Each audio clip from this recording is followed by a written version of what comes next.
ভারতের মেঘালয় সীমান্ত ঘেঁষে খাসিয়ার জৈন্তা পাহাড়ের পদদেশে অবস্থিত একটি পর্যটন স্থান জাফলং। কথা বলবো জাফলং সম্পর্কিত জানা অজানা তথ্য নিয়ে। বাংলাদেশের সিলেটের গোয়াইনঘাট উপজেলার অন্তর্গত জাফলং স্থানটি সিলেট শহর থেকে ৬২ কিলোমিটার উত্তর পূর্ব দিকে অবস্থিত। এখানে পাহাড় আর নদীর অপূর্ব সম্মিলন বলে এই এলাকা বাংলাদেশের অন্যতম একটি পর্যটন স্থান হিসেবে পরিচিতি লাভ করে। জাফলং মূলত পাথরের জন্য বিখ্যাত। এখানকার অসংখ্য মানুষ পাথরের কাজ করে জীবিকা নির্বাহ করে থাকেন। জাফলং রূপকন্যা হিসেবে সবার কাছে পরিচিত। ঐতিহাসিকদের মতে বহু বছর ধরে জাফলং ছিল খাসিয়া জৈন্তা রাজার অধীনে থাকা এক নির্জন বনভূমি। 1954 খ্রিস্টাব্দে জমিদারি প্রথার বিলুপ্তির মধ্য দিয়ে খাসিয়া জৈন্তা রাজ্যের অবসান ঘটলেও বেশ কয়েক বছর জাফলংয়ের বিস্তীর্ণ এলাকা পতিত পড়েছিল। পরবর্তীতে পাথর ব্যবসায়ীরা পাথরের সন্ধানে বিভিন্ন জায়গা থেকে নৌপথে জাফলং আসা শুরু করে এবং এখানে পাথরের ব্যবসা প্রসারের পাশাপাশি গড়ে ওঠে নতুন জনবসতি। জাফলংয়ে রয়েছে পর্যটকদের জন্য অসংখ্য আকর্ষণীয় স্থান।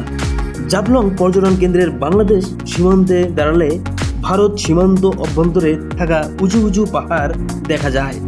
এসব পাহাড় থেকে নেমে আসা ঝর্ণা পর্যটকদের বেশ আকর্ষিত করে তোলে। তাছাড়া রয়েছে সার্পিল আকারে বয়ে চলা ডাউকি নদী। ভারত সীমান্তে প্রবল বৃষ্টিপাতের সময় নদীর স্রোত বেড়ে গিয়ে নদী ফিরে পায় তার প্রাণ। মনোরম সৌন্দর্য ভেসে ওঠে, এগুলো দেখতে ছুটে আসে পর্যটকরা। ডাউকি নদীর পানি স্বচ্ছতা জাফলং এর অন্যতম আকর্ষণ। এখানে দেখা মেলে ভারতের ডাউকি বন্দরের ঝুলন্ত সেতু। বাংলা নববর্ষকে ঘিরে জাফলংয়ে আয়োজন করা হয় বৈশাখী মেলা। মেলাকে কেন্দ্র করে উৎসবে মুখরিত হয় পুরো এলাকা। বর্ষাকাল ও শীতকালে জাফলংয়ে আলাদা অন্যান্য মুগ্ধতার সৌন্দর্য ফুটে ওঠে। এখানকার পাহাড়ের মাথায় মেঘের দৃশ্য অত্যন্ত মনোরম। এক এক ঋতুতে জাফলং এক এক রকম রূপের প্রকাশ ঘটায়, যা পর্যটকদেরকে ভ্রমণের জন্য সারা বছরই আগ্রহী করে তোলে।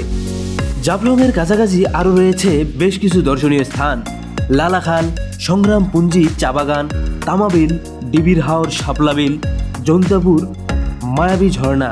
জাফলংয়ের যাতায়াত ব্যবস্থা অত্যন্ত সুবিধাজনক। সড়ক পথে সিলেট সদর থেকে এই স্থানের দূরত্ব মাত্র 56 কিলোমিটার।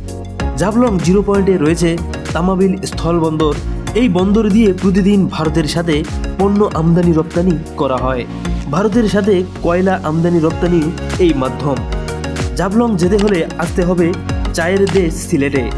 দেশের বিভিন্ন স্থান থেকে নানান উপায়ে সিলেটে আসা যায়। সিলেট চা বাগানের জন্যই বিখ্যাত। এখানে রয়েছে মনোরম সৌন্দর্যের অসংখ্য চা বাগান। ঢাকা থেকে বাস, ট্রেন ও আকাশপথে যাতায়াত ব্যবস্থা রয়েছে সিলেটে। ঢাকার ফকিরাপুর, সাইদাবাদ, গাবতলী ও মহাখালী বাস টার্মিনাল থেকে সিলেটগামী বাসগুলোতে যাওয়া যায়।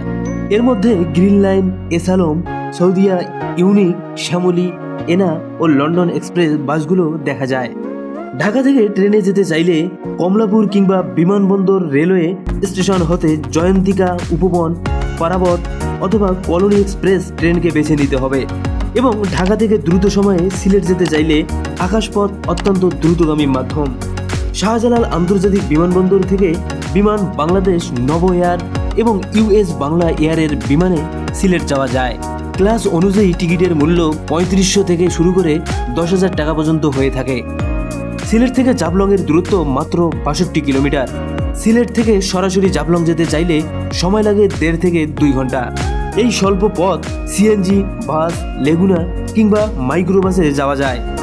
জাফলংয়ে পর্যটকদের জন্য রয়েছে থাকা খাওয়া থেকে শুরু করে সব ধরনের সুব্যবস্থা। খাওয়ার জন্য জাফলং ভিউ রেস্টুরেন্ট, সীমান্ত ভিউ রেস্টুরেন্ট ও জাফলং পর্যটক রেস্টুরেন্ট উল্লেখযোগ্য। এছাড়াও থাকার জন্য রয়েছে মানসম্মত অসংখ্য হোটেল, রিসোর্ট ও রেস্ট হাউস। জাফলং সম্পর্কিত সম্পূর্ণ ভিডিওটি দেখার জন্য সবাইকে অসংখ্য ধন্যবাদ এবং আমাদের চ্যানেলে নতুন হয়ে থাকলে চ্যানেলটি অবশ্যই সাবস্ক্রাইব করবেন।